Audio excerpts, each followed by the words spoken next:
Assalamualaikum warahmatullahi wabarakatuh. Saya Konita Samira dengan NPM 20111000313, Prodi PGMI Fakultas Tarbiyah dan Keguruan dari Universitas Islam Negeri Raden Intan Lampung. Kali ini saya akan menjelaskan mengenai hasil observasi lingkungan terhadap pencemaran lingkungan di Bantara Sungai Desa Pajagaru, Dusun 3A. Untuk memenuhi tugas mata kuliah pendidikan lingkungan yang diampu oleh Bapak Suhardiansyah, MPD.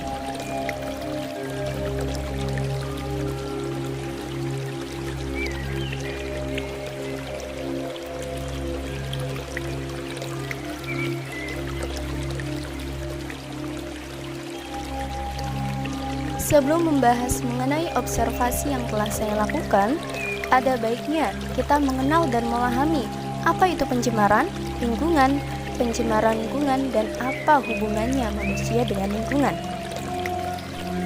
Apa sih pencemaran? Pencemaran adalah masuknya atau dimasukkannya makhluk hidup, zat energi, dan atau komponen lain ke dalam air, udara, atau tanah. Pencemaran juga bisa berarti berubahnya tatanan atau komposisi air, udara, atau tanah oleh kegiatan manusia dan proses alam, sehingga kualitas air, udara, atau tanah menjadi kurang atau tidak dapat berfungsi lagi sesuai dengan peruntukannya. Ada yang tahu apa itu lingkungan? Secara umum, lingkungan dapat diartikan sebagai kombinasi dari berbagai unsur fisik meliputi sumber daya alam, seperti flora, fauna, air, mineral, serta energi matahari. Lingkungan juga mencakup hal-hal yang diciptakan manusia, termasuk bagaimana cara mengelola lingkungan fisik, segala sesuatu yang berada di sekitar manusia yang tinggal secara bersama-sama dan kemudian saling mempengaruhi satu sama lain terhadap kondisi kehidupan manusia. Lantas, bagaimana pencemaran lingkungan itu? Pencemaran lingkungan adalah masuknya atau dimasukkannya makhluk hidup, zat energi, dan atau komponen lain ke dalam lingkungan atau berubahnya tatanan lingkungan oleh kegiatan manusia atau oleh proses alam, sehingga kualitas lingkungan turun sampai ke tingkat tertentu yang menyebabkan lingkungan menjadi kurang atau tidak dapat berfungsi lagi sesuai dengan peruntukannya. Pencemaran lingkungan didefinisikan sebagai perubahan faktor abiotik akibat kegiatan yang melebihi ambang batas toleransi ekosistem biotik. Misalnya saja, penggunaan kendaraan bermotor ataupun alat pengolah bahan baku yang terkadang tidak sesuai dengan standarisasi lingkungan. Ada dua jenis bahan dalam pencemaran. Yang pertama, non-degradable, yaitu polutan yang tidak dapat diuraikan oleh kemampuan proses alami itu sendiri. Contohnya, merkuri, timah hitam, arsenik, dan lain-lain. Yang kedua, degradable, yaitu polutan yang dapat diuraikan kembali atau dapat diturunkan sifat bahayanya ke tingkat yang dapat diterima oleh proses alam. Contohnya, kotoran manusia dan hewan. Pencemaran lingkungan disebabkan oleh beragam faktor, namun faktor terbesarnya adalah manusia. Sadar atau tidak, kita telah berkontribusi dalam proses pencemaran lingkungan, mulai dari bertambahnya jumlah penduduk yang tak terkendali, banyaknya sumber-sumber zat pencemar sehingga alam pun tak mampu menetralisir. Pencemaran lingkungan dapat terbagi menjadi 5 jenis pencemaran, yaitu yang pertama, pencemaran udara. Terjadi ketika kondisi udara mulai rusak akibat polutan berbahan kimia, fisik, ataupun biologi di area atmosfer dalam bumi. Setidaknya ada 5 zat menjadi penyebab pencemaran lingkungan, yaitu karbon monoksida, nitrogen dioksida, sulfur dioksida, ozon, serta partikel debu. Contoh kegiatan manusia yang mengakibatkan pencemaran udara, seperti pembakaran sampah, asap kendaraan, asap rokok, dan sebagainya. Yang kedua, pencemaran air.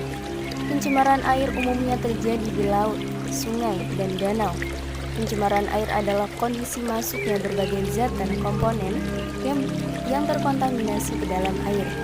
kualitas air menjadi menurun dan tidak bisa dimanfaatkan sebagaimana mestinya, bahkan membuat ekosistem yang ada di dalamnya menjadi rusak, seperti halnya matinya biota lain. Contoh kegiatan manusia yang mengakibatkan pencemaran lingkungan, salah satunya limbah pabrik dan sampah. Yang ketiga, pencemaran cahaya. Yang dinilai sebagai polutan umumnya merupakan cahaya buatan manusia yang dapat berasal dari lampu-lampu. Intensitas tinggi dari cahaya tersebut akan membuat langit malam menjadi terang sehingga mengganggu ekosistem. Umumnya, pencemaran cahaya terjadi di kota-kota besar. Pencemaran cahaya bisa mengganggu siklus alami tumbuhan dan hewan. Penurunan kualitas pada tumbuhan dan hewan bisa mempengaruhi kualitas udara sampai ketersediaan bahan makanan hewani.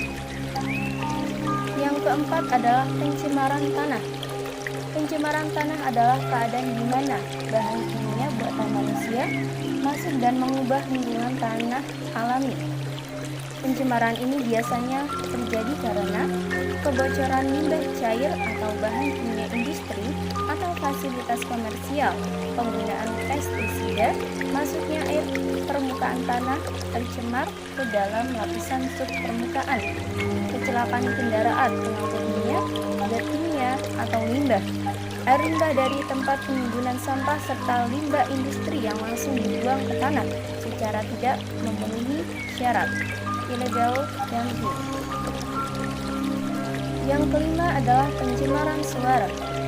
Polusi suara secara umum didefinisikan sebagai keterpaparan rutin pada tingkat suara yang tinggi yang dapat menyebabkan efek buruk pada manusia atau organisme hidup lainnya. Polusi suara disebabkan oleh suara bising kendaraan bermotor, kapal terbang, deru mesin pabrik, radio, atau tape recorder yang bersembunyi keras sehingga mengganggu pendengaran. Lantas, bagaimana hubungan manusia dengan lingkungan? Hubungan manusia dengan lingkungannya adalah berupa sebuah interaksi. Suatu interaksi tentunya menghasilkan bentuk hubungan timbal balik antara manusia dengan lingkungan yang dapat berupa interaksi positif maupun negatif. Manusia mendapatkan unsur-unsur yang diperlukan dalam hidupnya dari lingkungan. Makin tinggi kebudayaan manusia, makin beraneka ragam kebutuhan hidupnya. Makin besar jumlah kebutuhan hidupnya, berarti makin besar perhatian manusia terhadap lingkungannya. Perhatian dan pengaruh manusia terhadap lingkungan makin meningkat pada zaman teknologi maju. Masa ini, manusia mengubah lingkungan hidup alami menjadi lingkungan hidup binaan. Eksploitasi sumber daya alam makin meningkat untuk memenuhi bahan dasar industri. Sebaliknya, hasil industri berupa asap dan limbah mulai menurunkan kualitas lingkungan hidup. Terdapat interaksi manusia dengan lingkungan yang menghasilkan timbal balik yang negatif. Yang pertama, eksploitasi yang melampaui batas sehingga persediaan sumber daya alam berkurang drastis. Kedua, sampah dan pembakaran hutan untuk membuka lahan. Ketiga, perubahan profil permukaan bumi yang dapat mengganggu kestabilan tanah sehingga menimbulkan tanah longsor. Dan masih banyak lagi. Setelah kita mengetahui apa itu pencemaran lingkungan, dan bagaimana hubungan manusia dengan lingkungan, kali ini saya akan memaparkan hasil penelitian terhadap kondisi bantaran sungai Desa Pagar Baru Nusa Tenggara. Sesuai observasi yang telah saya lakukan di tempat, yakni di Bantara Sungai Pagar Baru, yang terjadi adalah pencemaran di lingkungan tersebut, di mana banyak sampah yang berserakan sehingga menimbulkan bau yang busuk dan mengganggu aktivitas penduduk setempat. Ketika penduduk yang tinggal di area bantaran sungai membuang sampah rumah tangga mereka ke sungai, sehingga menimbulkan pencemaran air sungai. Selain itu, akibat sampah yang mengendap di sungai akan berdampak pada pendangkalan air sungai akibat pengendapan sampah. Bukan hanya itu, air sungai yang awalnya dapat dimanfaatkan oleh penduduk untuk mencuci, memasak, mandi, dan sebagainya, ini tak mampu untuk digunakan kembali akibat ulah yang tidak bertanggung jawab dengan membuang sampah sembarangan. Selain tidak dapat dimanfaatkan oleh manusia, Perilaku membuang sampah sembarangan ternyata dapat merusak ekosistem kehidupan yang berada di sungai. Hal ini membuat ikan tak mampu bertahan hidup di air sungai yang tercemar. Rendahnya kesadaran dalam menjaga kebersihan dan kelestarian sungai tentu akan merusak lingkungan pada daerah tersebut.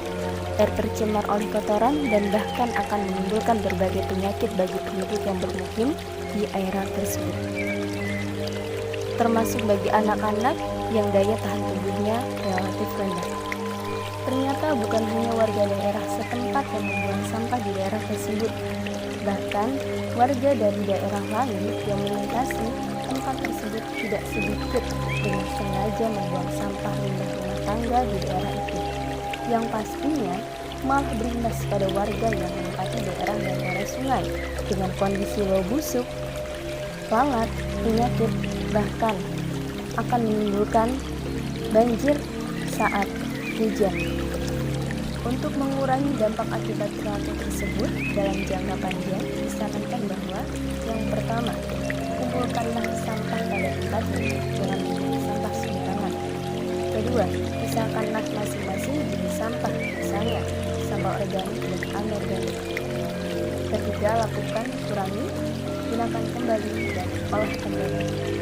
Ketiga, jika berbelanja ke pasar atau supermarket, bawalah tas kantong belanja sendiri. Anda tidak harus selalu menerima bungkus plastik yang diberikan toko tersebut. Kebanyakan bungkus plastik hasil belanja tersebut selalu menjadi sampah. Yang keempat, jika membeli produk, pilihlah produk yang diminimalkan bungkus. Seringkali suatu produk itu dibungkus secara berlebihan. Yang kelima, belilah produk yang bisa diisi ulang, karena ini akan mengurangi sampah dari botol bekas kemasannya. Yang keenam, ingatkan jika orang lain membuang sampah sembarangan. Yang ketujuh, sediakan fasilitas pembuangan sampah dengan jumlah yang cukup di lingkungan masyarakat. Yang kedelapan, mengolah sampah menjadi nilai jual yang tinggi. Semisal, sampah plastik bekas bungkus deterjen diolah menjadi tas yang dapat digunakan berulang dengan berbagai bentuk yang unik sehingga menarik perhatian dan meningkatkan nilai jual. Yang kesembilan, saling bekerja sama untuk terus menjaga kebersihan baik dari aparat, pemerintahan maupun masyarakat itu sendiri. Kesepuluh, mulai dari diri sendiri, keluarga, dan lingkungan sekitar. Kesebelas, terus melakukan penyuluhan bagi masyarakat tentang betapa pentingnya pelestarian air sungai. 12, dan yang paling penting adalah mulai kebaikan ini dari sekarang. Lingkungan amat penting bagi kehidupan manusia karena manusia tergantung pada lingkungan. Manusia membutuhkan lingkungan untuk mencakup kebutuhan hidupnya. Oleh karena itu, lingkungan memiliki daya dukung bagi kehidupan. Artinya, lingkungan mempunyai kemampuan untuk mendukung kehidupan manusia dan makhluk hidup lainnya. Oleh karena itu, manusia harus senantiasa berbuat baik kepada lingkungan. Manusia harus dapat berpikir dan berperilaku secara tepat, bijak, dan bertanggung jawab. Berlakulah baik pada mereka yang hidup dan tumbuh, termasuk alam di dalamnya.